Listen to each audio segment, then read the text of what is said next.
بسم الله الرحمن الرحيم إن الحمد لله نحمده ونستعينه ونستهديه ونستغفره ونعوذ بالله من شرور أنفسنا ومن سيئات أعمالنا من يهده الله فلا مضل له ومن يضلل فلا هادي له أشهد أن لا إله إلا الله وحده لا شريك له وأشهد أن محمدا عبده ورسوله أما بعد فإن أصدق الحديث كتاب الله وخير الهدي هدي محمد صلى الله عليه وآله وسلم وشر الأمور محدثاتها وكل محدثة بدعة وكل بدعة ضلالة وكل ضلالة في النار أو كما قال صلى الله عليه وآله وسلم.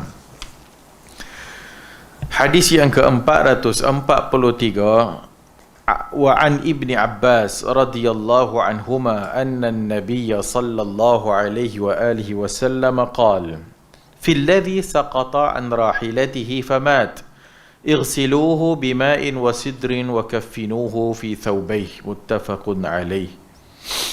Daripada Ibnu Abbas radhiyallahu anhuma bahwasanya Nabi sallallahu alaihi wa alihi wasallam bersabda tentang kes satu orang yang jatuh daripada kenderaannya, famat, maka dia pun meninggal terus.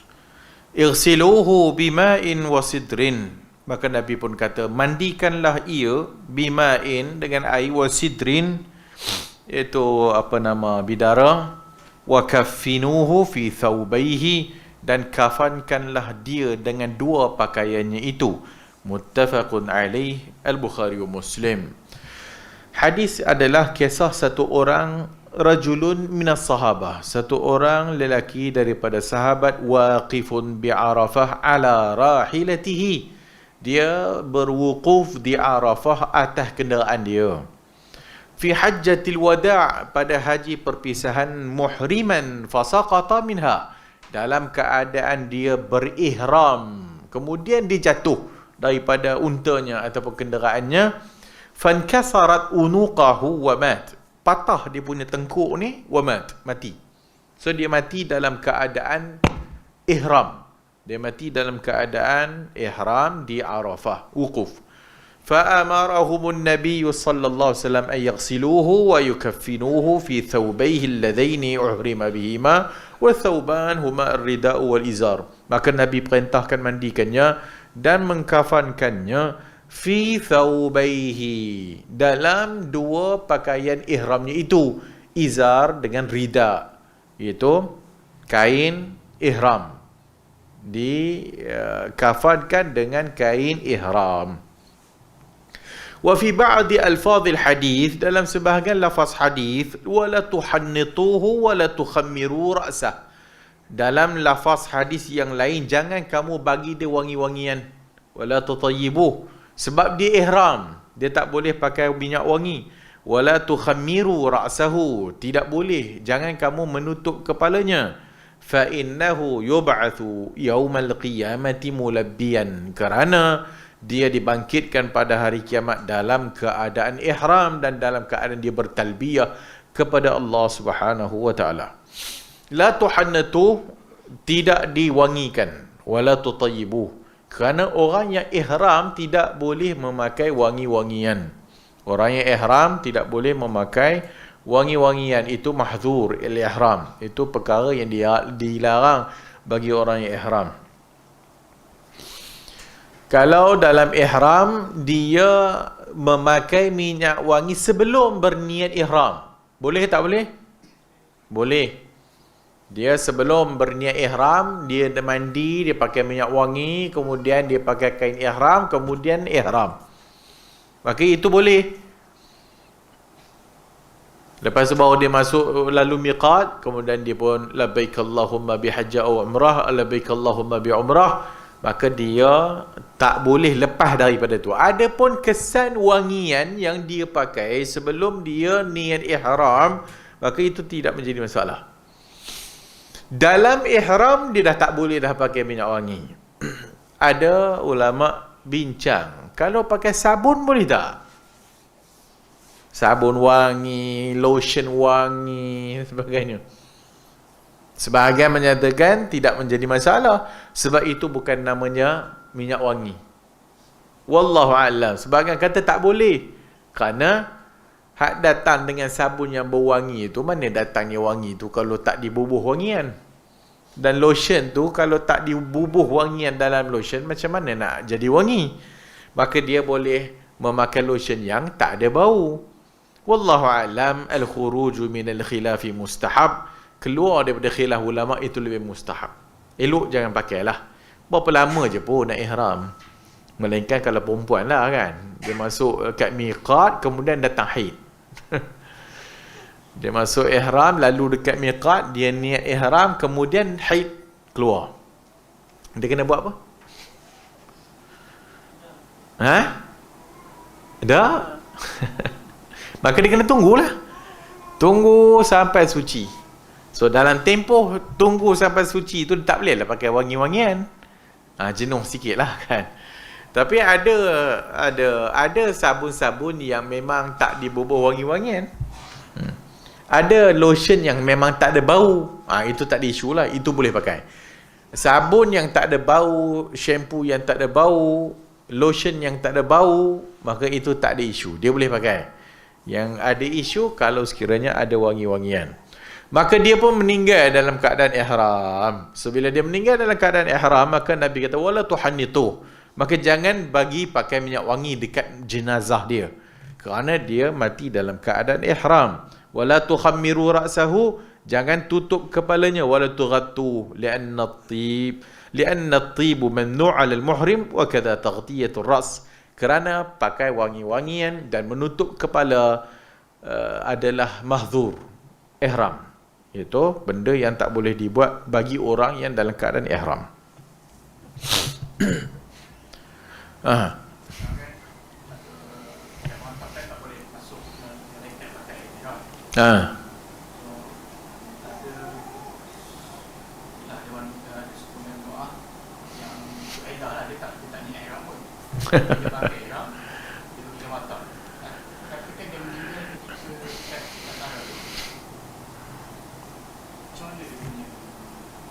Hak tu isu lah.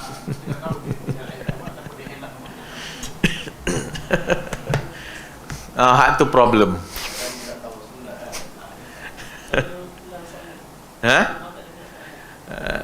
Orang yang pergi ke Mekah sekarang ni, bagi mereka yang nak tawaf dekat bawah tu, maka dia disyaratkan pakai ihram lah. Sebab asalnya diberikan ruang bawah itu untuk orang buat umrah. Orang berada dalam keadaan ihram dan buat umrah. Dia pun malas nak tawaf dekat belah atas sebab lagi panjang, lagi jauh kan. Dia pun pakailah pakaian ihram, kemudian dia pun tawaf. Ditakdirkan oleh Allah Ta'ala meninggal. Macam mana?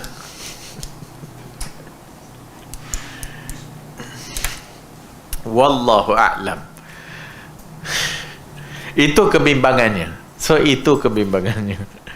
Kalau dia pakai ihram kerana mungkin terdesak ke apa ke, nak meneman isterinya ke, itu okey lah.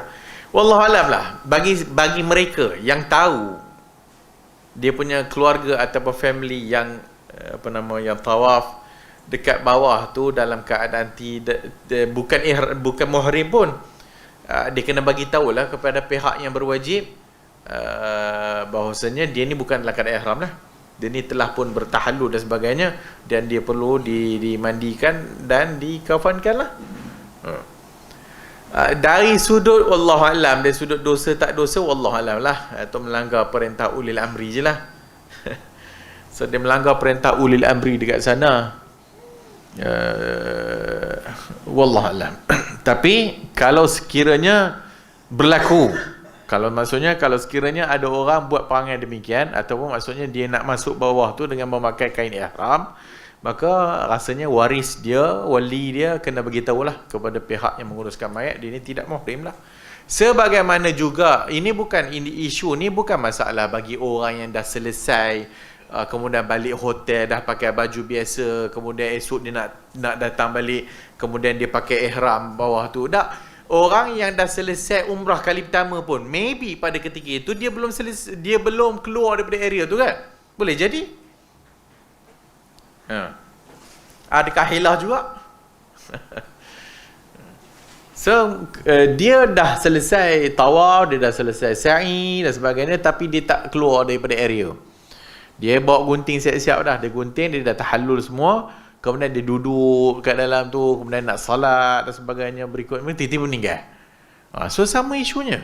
So isunya wali dia ataupun warisnya mesti bagi tahu kepada pihak berwajib bahwasanya hak mayat ni telah pun bertahallul. Maka dia kena diuruskan dengan mandi dan mengkafankan mayat lah. Wallahu a'lam. Rasanya itu tak ada isu sangat lah.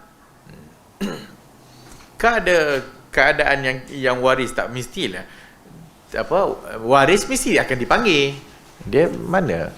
Tak tahulah, saya pun tak pernah berurusan dengan hak meninggal kat sana kan. So mesti yang meninggal dekat sana dipanggil waris dan sebagainya. Sebab kita ada beberapa juga orang Malaysia yang meninggal kat sana, nampak waris dia pun memang ada bersama dengan mayat. Wallahualam. Masalahnya kalau dia pergi seorang-seorang. Kalau dia pergi seorang-seorang DIY ke seorang-seorang, tiba-tiba meninggal pula situ. Tu masalah. Elakkanlah. Elakkan untuk buat macam tu lah. Melainkan kalau kita pergi dengan sekumpulan yang orang dah tahu, okeylah. Wallahu a'lamu bis-shawab. Istihbabul isra' fi tajhizil mayyit idza lam yakun al-maut faj'ah fala budda min at-tahaqquqi min wafatihi أو يكون في تأخيره مصلحة من كثرة المصلين أو حضور قريب ونحو ذلك. Faedah disebut lagi, istihbab al-isra', dia mustahab untuk mempercepatkan menguruskan mayat. Idza lam yakunil mautu faj'a fala budda min at-tahaqquqi min wafatihi. Hak ni diambil daripada oleh kerana kawan ni tadi dah jatuh daripada kenderaannya, famat, maka Nabi kata ighsiluhu. Nabi terus bersabda, mandikan dia dengan air dan juga bidara, wa kaffinuhu fi saubayh, dan dikafankan dengan dua pakaian ihramnya. Jika sekiranya ada keperluan, maka darurat untuk dilewatkan pengurusan jenazah, maka itu atas darurat lah. Ad-darurah tuqaddar biqadariha. Maka darurat ikut kadarnya lah. Kemungkinan kematian dia itu kena menunggu postmortem untuk mengetahui adakah kematian itu ada unsur jenayah ataupun tak. So itu boleh dilewatkan ikut kadar yang diperlukan lah. وجوب تغسيل الميت بالماء وأن الغسل فرض كفاية وليس بفرض عين، والفرق بينهما أن فرض الكفاية المقصود منه حصول ذلك الشيء، أما فرض العين فهو مطلوب من كل شخص، وهو قول جمهور العلماء ولم تخالف في وجوبه إلا المالكية الذي يرون سنيته. Wajib memandikan mayat dengan air, dan annal ghusla, dan mandikan itu adalah fardu kifayah, bukan fardu ain.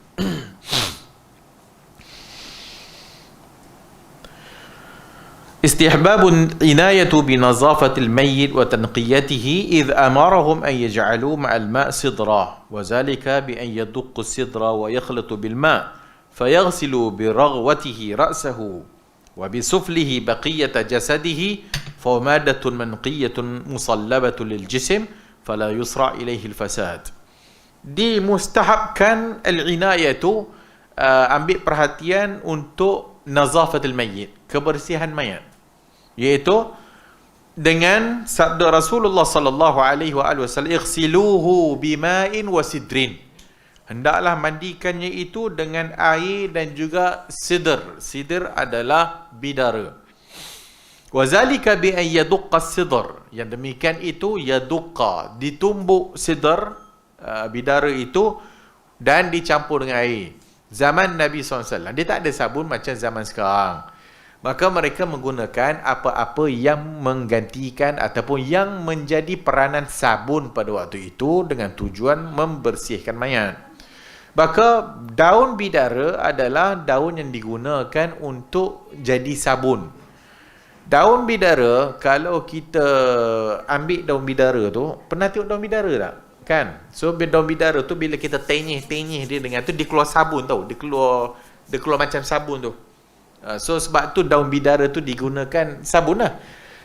Pada zaman moden, pada waktu sekarang, daun bidara kalau dia tak guna pun tak apa, sebab maksud, tujuan daripada daun bidara itu adalah sabun, nak menggantikan sabun, nak membersihkan mayat, supaya bila orang mati ni, dia keadaan dia berubah. So bila kita mandi, kata dengan wangi-wangian, bubuh wangi-wangian, kerana badan mayat dia akan berubah. So pada waktu zaman Nabi dia guna bidara. Pada waktu zaman kita ada sebahagian masih guna bidara lagi, tak ada masalah lah. Boleh lah pakai bidara. Siapa yang malas nak guna bidara, dia pakai sabun. Ada orang buat sabun bidara, selesai masalah. Sabun bidara.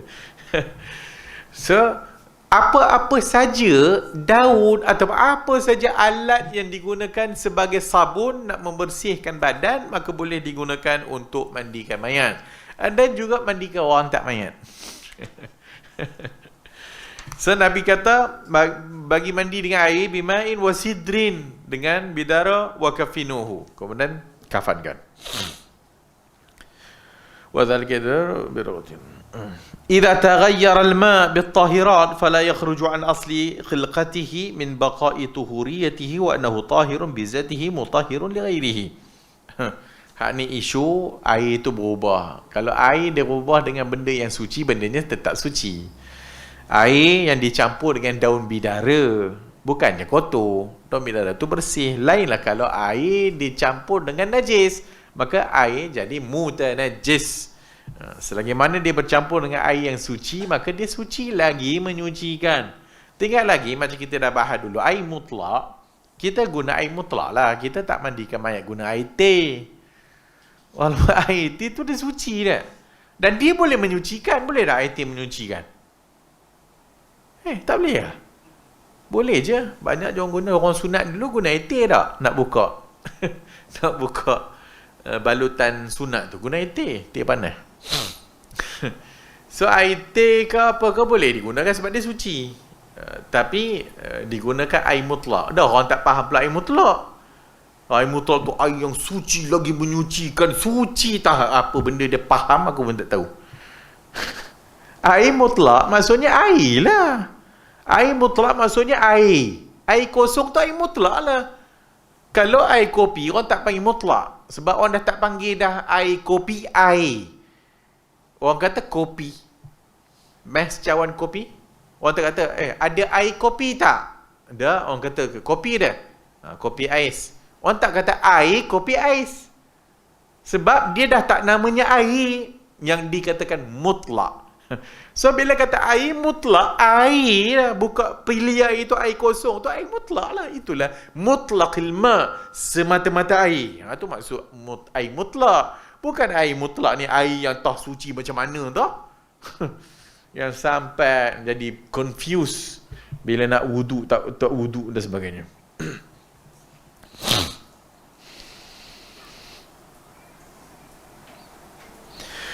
Berikutnya wujubu takfinil mayyit wa annal kafana, wajib mengkafankan mayat, dan sesungguhnya kafan itu disediakan muqaddimatin ala sairi ma yajibu fit tarikah min huquq wa hiya ad-din wal wasiyyah wal irs fa kanafaqatul hayy muqaddimatan ala sairil huquqi aidan. Wajib menyediakan kain kapan ni, dan kain kapan itu maka disediakan awal lah daripada harta si mayat. Daripada harta si mayat. Kalau mayat tak ada harta ataupun miskin dan sebagainya, ada orang lain tolong beli dan bagi, maka dapat pahala pula tu. Siapa yang mengkafankan mayat, dia beli kain kafan dan dia mengkafankan mayat, bagi kepada mayat untuk dikafankan, Allah Subhanahu Wa Taala akan menggantikan padanya pada hari akhir esok dengan pakaian yang elok. Siapa yang menggali kubur untuk ditanam jenazah orang Islam dan sebagainya, maka Allah Ta'ala jadikan dia seolah-olahnya macam dia bagi tabarruk rumah dia untuk orang. So itu pahala yang Allah Ta'ala sediakan.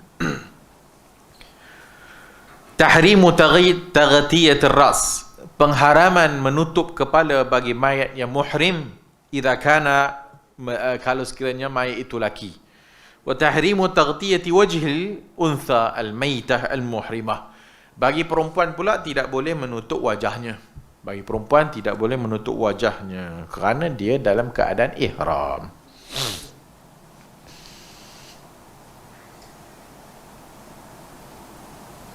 Qala Ibnu Daqiq al-Eid, al-hadith dalilun ala anna al-muhrim idza mata yabqa fi haqqihi hukm al-ihram. Kata Ibnu Daqiq al-Eid, hadis menunjukkan bagi orang yang muhrim itu bila dia mati, keadaan dia kekal di dalam hukumnya ihram. Wa huwa mazhab Syafi'i wa Ahmad, dan itu mazhab Syafi'i dan mazhab Ahmad.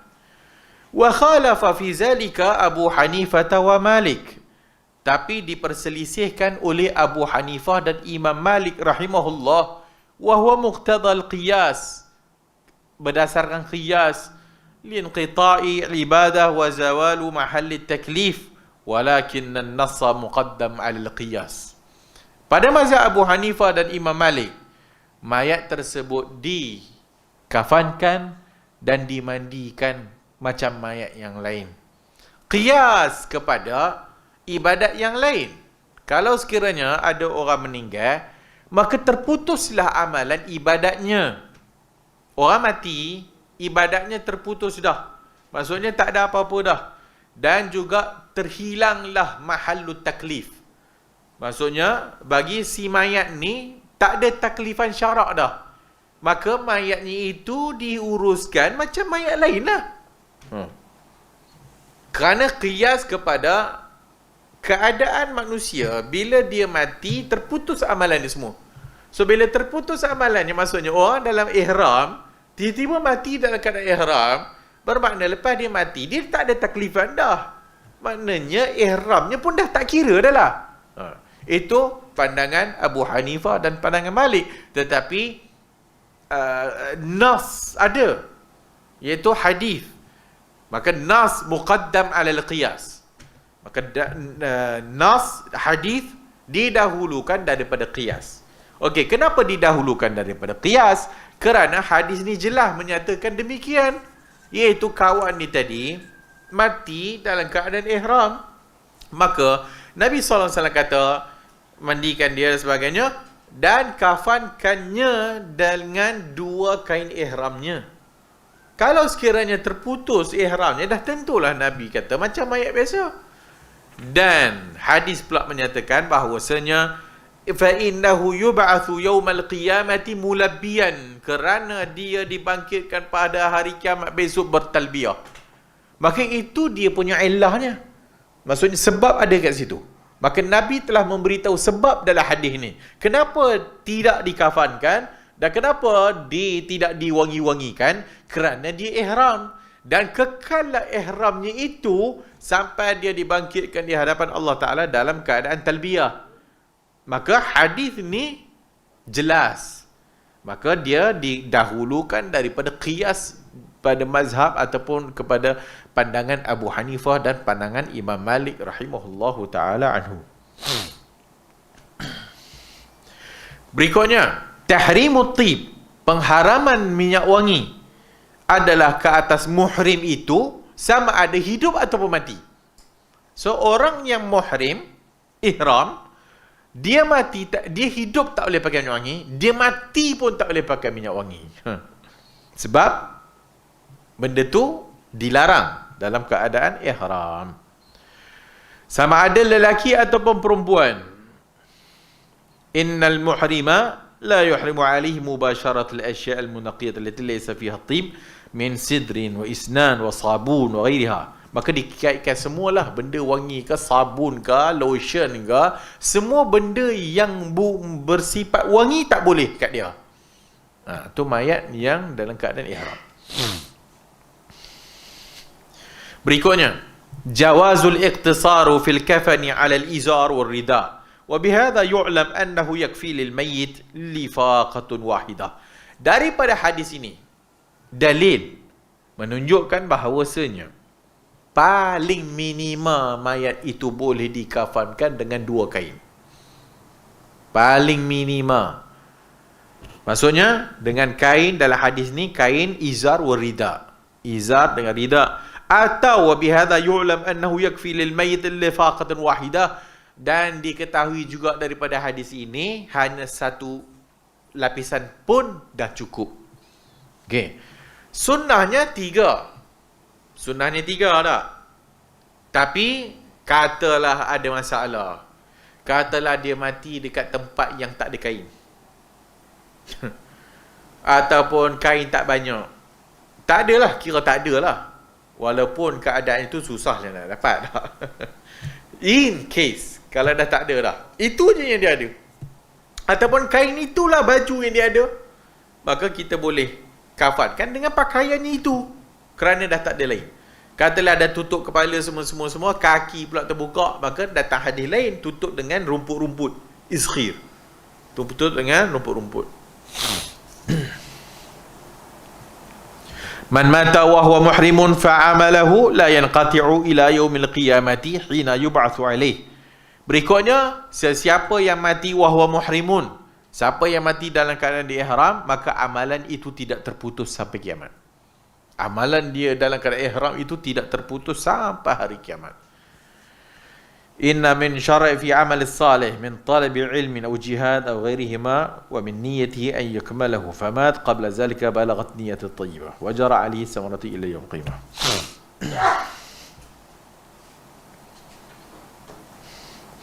يستفاد من ظاهر الحديث أن المحرم إذا مات لا يكمل عنه نسكه ولو كانت فريضة وذلك لأمرين. Berikutnya kita ambil faedah daripada hadis ni, kata dia, zahir hadis ini menunjukkan orang yang muhrim bila dia mati tidak disempurnakan nusuknya. Orang yang mati dalam keadaan ihram yang tak selesai lagi nusuk haji atau umrahnya, kita tak sambung untuk dia. Maksudnya tak buat untuk dia. Biar dia mati dalam keadaan itu. Walau kanat faridah wa dhalika li amr. Walaupun itu umrah yang fardu. Maksud umrah fardu yang umrah kali pertama. Ataupun itu haji yang fardu. Maksud haji kali pertama. So dia dah pergi haji, itulah kali pertama dia haji dan umrah datang Mekah. Tapi bila dia lepas tawaf tu, kemudian dia dalam keadaan ihram, tak dan nak wukuf ke apa ke benda ke, dah meninggal. Tak payah pula buat badan haji untuk dia. Tak payah. Kerana lil amrain, kerana 2 benda. Awalan, pertama, anna Nabiy sallallahu alaihi wasallam ya'mur bi itmami nusukihi anhu wala qada'ah. Kerana Nabi dalam hadis ini tidak perintahkan untuk tolong sempurnakan nusuknya, dan tidak Nabi suruh orang qadakkan untuk dia. Nabi tak suruh. Nabi hanya kata mandikan dia, kapankan dia, dan jangan pakai minyak wangi. Annal mayyita abqiya ala hay'ati ihramihi bi kashfi ra'sihi. Dan kedua, hadis ni kata mayat itu dikekalkan dalam keadaan ihramnya dan tidak ditutup kepalanya dan dijauhkan daripada mahzuratil ihram, benda-benda yang dilarang dalam ihram, mimma yadullu ala baqa'i ihramihi, yang menunjukkan kekallah dia dalam ihramnya. Kekallah dia di dalam ihramnya.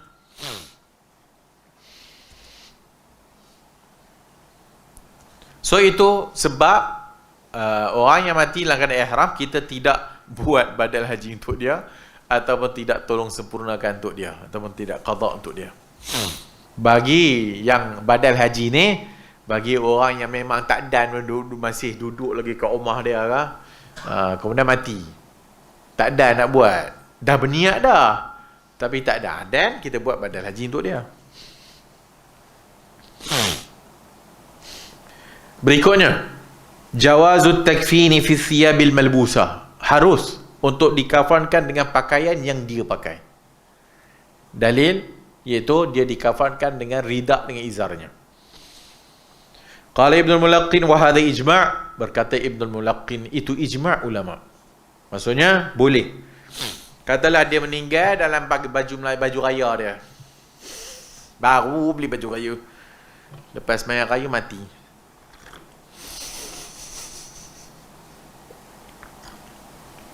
Itulah baju yang paling suka sekali. Dengan sampin-sampin sekali. Boleh tak kita biarkan dia dengan sampinnya dan kita tutup jika lapisan yang kedua, lapisan ketiga? Boleh. Tak ada masalah. Biar lapisan pertama tu baju Melayu dengan sampin dia. Tak payah tanggal pun tak apa. Tapi isunya bila kita mandikan mayat kita akan tanggalkan kan. Tapi kalau dia nak pakaikan balik kan jenuh. Jenuh tak payahlah.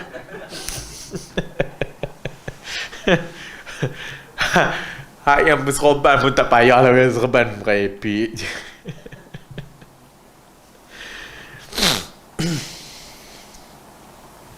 Berikutnya Abu Dawud menyatakan daripada Imam Ahmad dalam hadis ini ada beberapa sunan.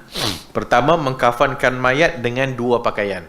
Satu, wa annal kafana min aslil mal, dan kafan itu, yang kedua, kafan itu daripada harta dia. Kafan itu dari harta dia. Walau ata ala jami'ihi wa ghasala al-mayyit bis-sidri fil ghasalati kulliha.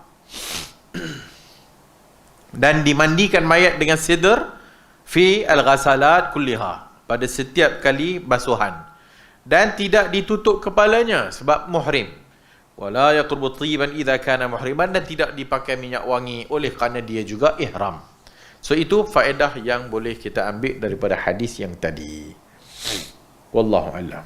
Berikutnya hadis 444. وعن عائشة رضي الله عنها قالت لما أرادوا غسل رسول الله صلى الله عليه وآله وسلم قالوا والله ما ندري نجرد رسول الله صلى الله عليه وآله وسلم كما نجرد موتانا أم لا. الحديث رواه أحمد وأبو داود. Daripada Aisyah radhiyallahu anha katanya, lamma aradu ghusl Rasulillah, pada ketika mana mereka nak memandikan jenazah Rasulullah sallallahu alaihi wasallam ketika wafatnya baginda Nabi sallallahu alaihi wasallam, qalu, mereka kata, wallahi ma nadri, demi Allah kita tak tahu, nujarridu Rasulullah sallallahu alaihi wasallam kama nujarridu mautana am la, kita tak tahu sama ada kita nak tanggalkan pakaian Nabi ke atau benda, sebagaimana kama nujarridu mautana am la, sebagaimana kami menanggalkan pakaian bagi mayat-mayat kami. Al-hadith rawahu Ahmad wa Abu Dawud, hadis sahih. Hadis diriwayatkan oleh Abu Dawud dan selain daripadanya. Qala al-Hakim sahih ala syarti Muslim wa akhrajahu al-Baihaqi wa Ahmad bi sanadin sahih wa lahu syahidun an Buraidah sahahahu al-Hakim wa al-Dhahabi.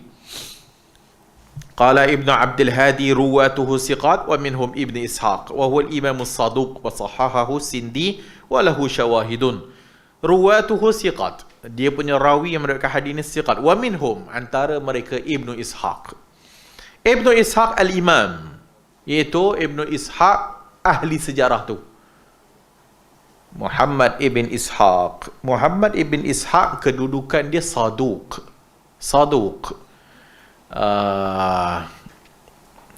Sebahagian tak mau menerima riwayat Ibn Ishaq.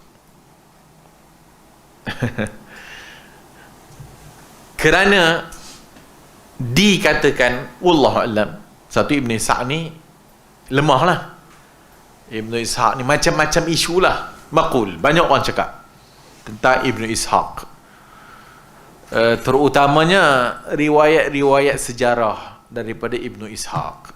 Tapi walaupun demikian, Ibn Ishaq ni ulama-ulama umum ahli sunnah menyatakan saduq. Sebagaimana Al-Hafiz Ibn Hajar juga menyatakan saduq imam. Kalau kita buang riwayat Ibn Ishaq ni, habis sirah tu banyak yang hilang. Maksudnya sirah tu banyak diriwayatkan oleh Ibn Ishaq.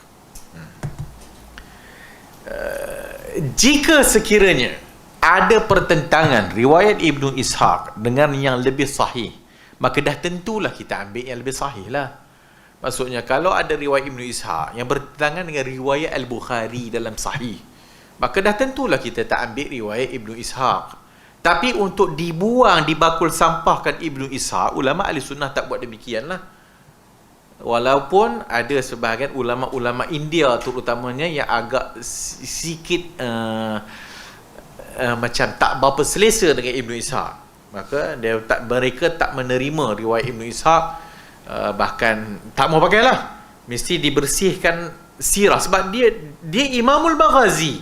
Dia imam dalam sirah, Imamul Maghazi. Sebab dia banyak riwayatkan sirah dan sebagainya.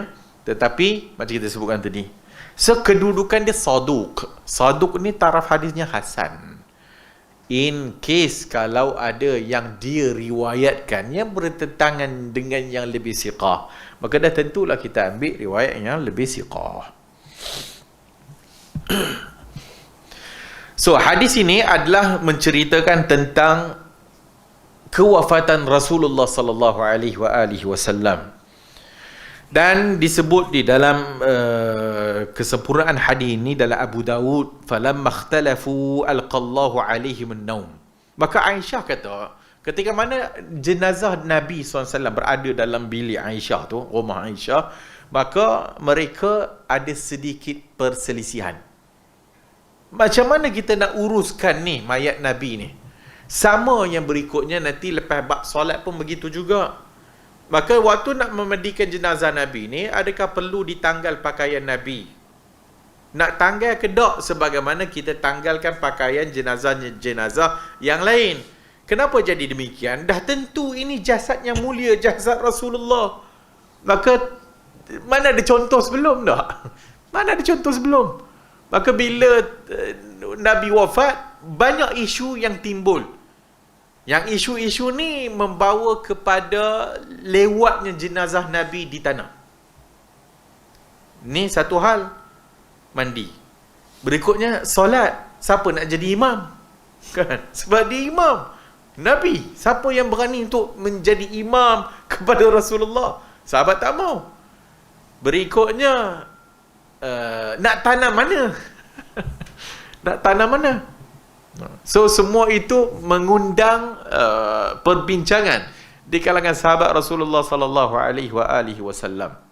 Maka ketika mana sedang mereka berbahas ni nak tanggal ke tak tanggal, maka Allah Subhanahu wa taala alqallahu alaihimun naum, maka Allah bagi dia pengantuk.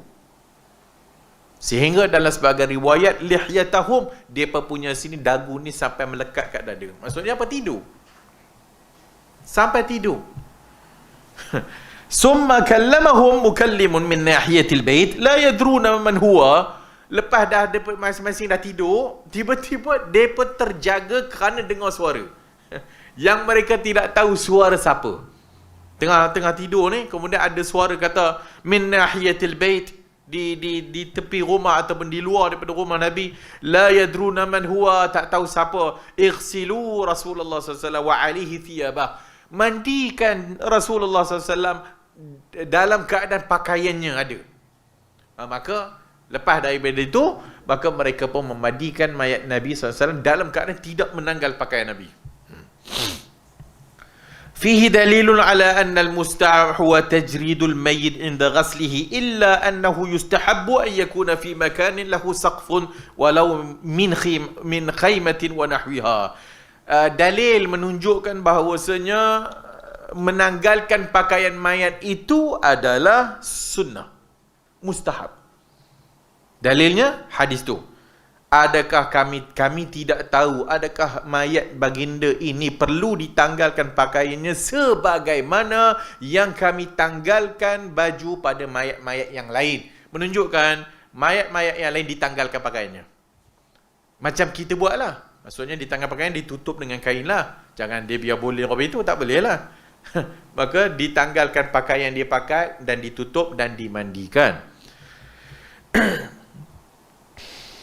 Dan illa annahu yustahab an yakuna fi makanin lahu saqfun. Tinggal lagi kita taklah mandikan mayat itu kat tengah-tengah padang pasir apa tu, kat tengah tempat langgar.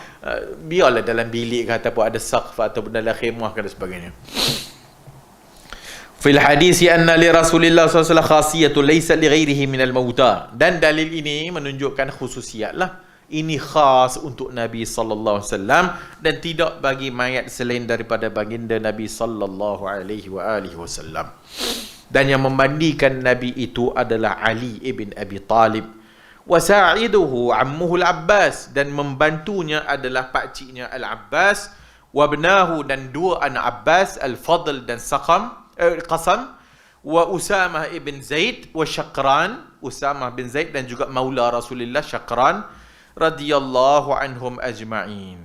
Wa kanat Aisyah radhiyallahu anha taqul, dan adalah Aisyah kata dalam riwayat hadis tersebut, "Lau istaqbaltu min amri mastadbartu ma ghassala Rasulullah sallallahu alaihi wasallam illa nisa'ahu." Aisyah kata, kalaulah tak kerana aku ni, sebab ialah orang yang paling sedih dengan kewafatan Nabi, dah tentulah isteri baginda antaranya.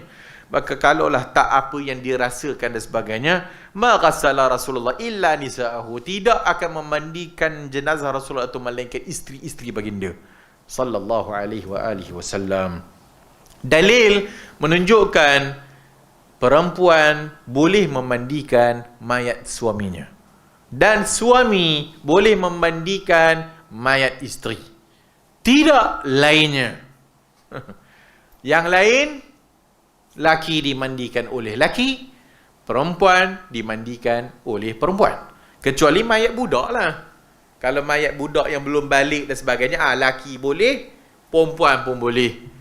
Tapi secara umum, laki yang memandikannya laki, perempuan yang memandikannya perempuan. Kecuali kalau suami nak mandikan isterinya ataupun isteri nak mandikan suaminya, maka itu tidak menjadi masalah berdasarkan hadis yang kita bacakan.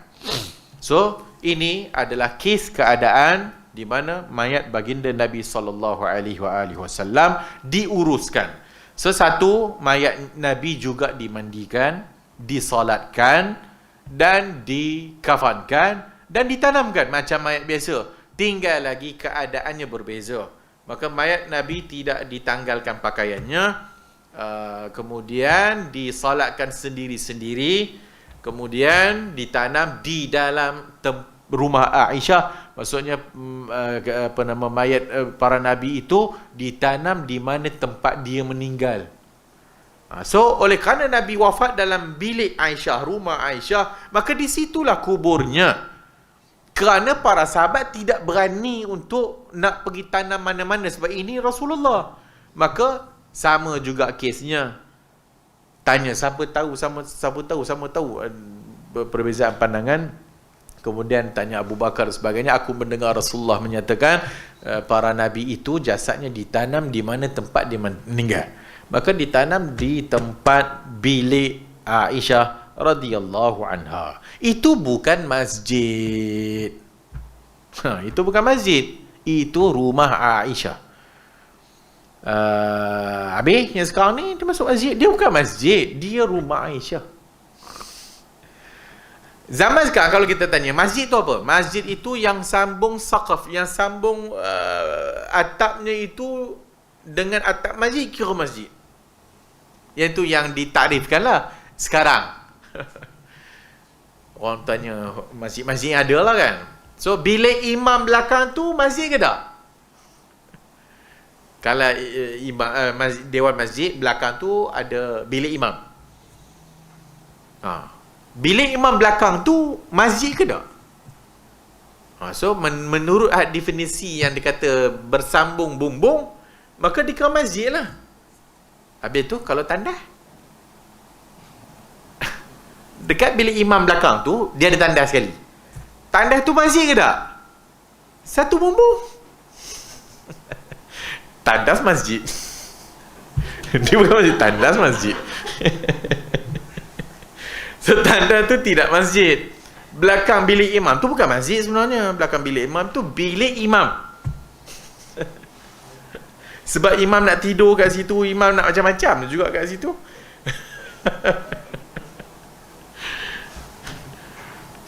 Maka rumah Aisyah bukan masjid. Dia rumah Aisyah, tinggal lagi bersambung dengan masjid. Zaman sekarang dah nampak macam masjid lah. Oleh kerana ialah pembesaran masjid dan sebagainya, bangunan tu dah nampak dah kubur Nabi tu dalam masjid. Sebenarnya masih tidak dikira begitu. Sebab itu kerajaan sana ataupun zaman Khalifah Islam, zaman demi zaman, mereka tidak menyambung Masjid Nabawi itu lepas daripada kubur tu, dia tak sambung ke situ. Dia sambung belah belakang.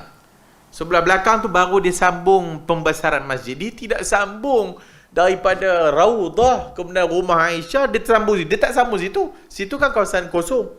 Dikosongkan area itu. Supaya tidak jadi kubur tu dalam masjid. Kemudian macam-macam lah mereka buat. Dengan dinding belah dalam tu mereka tutup. Kemudian mereka buat bentuk pentagon, bentuk segi lima tak. Belakang tu segi lima. Supaya tak nampak macam orang yang salat di belakang tu menghadap kubur. Itu tujuan dia. Maka dibuat dinding macam tu. Seolah-olahnya macam bila orang salat belah belakang tu macam tak menghadap kubur lah. Maka itu tujuan dia. So kubur Nabi, kubur yang khas. Tak boleh nak dikiaskan dengan kubur orang lain. Kita tak boleh tanam mayat kita dekat kubur masjid kita. Tak boleh. Masjid dengan kubur tak boleh bersatu. Dalam Islam, no. Masjid kubur lain. Kubur dengan masjid tak boleh bersatu. Sehingga para ulama bahas, kalau kubur itu dipisahkan dengan dinding masjid pun belum cukup. Ni masjid, dinding masjid. Sini dalam masjid, dinding masjid, kubur. No, masih lagi tidak terpisah. Dia mesti ada satu lagi dinding yang bukan dinding masjid untuk memisahkan kubur tu. Sehingga tahap itu para ulama bahas. Dan kalau sekiranya masjid datang dulu baru kubur, kubur hendak digali dan dibongkar pergi tanam dekat tempat lain. Dan kalau sekiranya kubur datang dulu baru masjid, masjid hendaklah dirobohkan dan dibuat di tempat lain. Atau buat satu tembok yang memisahkan antara kawasan masjid dengan kawasan kubur. Punyalah nak jaga akidah, itu je. Punya nak jaga akidah.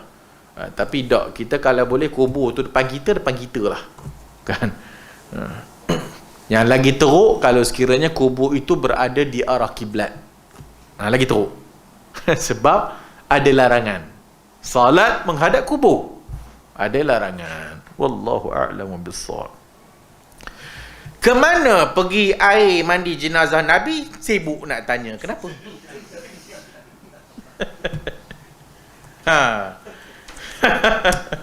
Aku tak pernah dengar orang bahas bab ni. Kecuali 2-3 tahun yang sudah ada ustaz yang cakap. Hanya berdasarkan kisah mimpi seorang syekh. Siapa syekh? Tak sebut lah kot. So ada orang buat muktamar. So bila dalam muktamar itu, dia ditanya tentang ke mana pergi air mandian jenazah Nabi. Punya banyak benda boleh bahas. Benda itulah nak dibahasnya.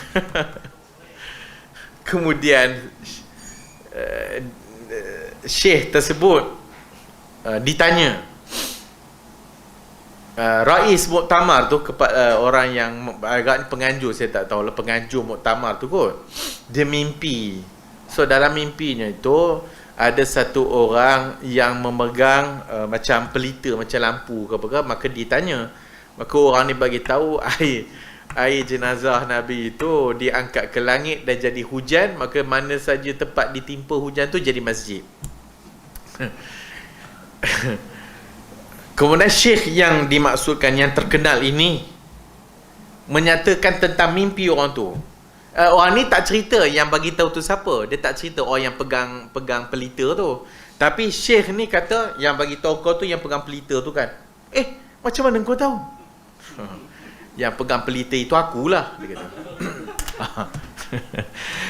So berdasarkan cerita tu, maka dijajalah oleh ramai orang dan dibuat video banyak dalam YouTube dan disampaikan oleh satu orang ustaz Melayu yang kat Malaysia kita ni. Maka itulah yang disebutkan. Air mandian Nabi ni jenazahnya ke saja waktu dia mati je ke? Yang selama hari ni dia mandi junub tu tak tanya pula air ke mana? Kan? Yang Nabi berwuduk, yang Nabi mandi junub, yang mandi-mandi sepanjang hidup Nabi guna air itu, tak ada pula sibuk nak tanya air itu ke mana kan? Oh, itu ada hadis, sahabat berebut-rebut ambil. Kan? Hak jenazah dia sibuk. Hak yang mandikan jenazah Nabi, Ali bin Abi Talib. Pakcik dia Abbas, anak kepada pakcik dia dua orang tadi tu. Dia punya maula, mereka ni yang mandikan jenazah Nabi ni tak sibuk pula bagi tahu air tu ke mana. Memang ada riwayat dalam Musnad Imam Ahmad. Ada riwayat, tapi riwayat itu tak sahih lah, dhaif. Kerana putus sanad dan juga kerana ada rawi yang problem. Maka dalam hadis tu dia kata air jenazah mandian Nabi ni diserap masuk di dalam mata dia. Kelopak mata ni. Dan benda itu dirasai oleh Ali. Kata riwayat tersebutlah. Tapi riwayat tersebut tak sahih. Riwayat itu tak sahih. Maka itu bukan perbahasannya. Perbahasannya ke sunnah Nabi dah buat ke belum? Perbahasannya kita nak ambil daripada hadis ni cara menguruskan jenazah. Dan sunnah Nabi itu perlu ikut ke tak perlu ikut? Itulah yang sepatutnya kita ambil faedah daripada kewafatan Rasulullah sallallahu alaihi wasallam, bukan air mandian dia. Wallahu a'lamu bis-shawab. Hak yang ke depan tu kita sambung bulan Ramadan. Wallahu a'lam. Ada apa nak tanya?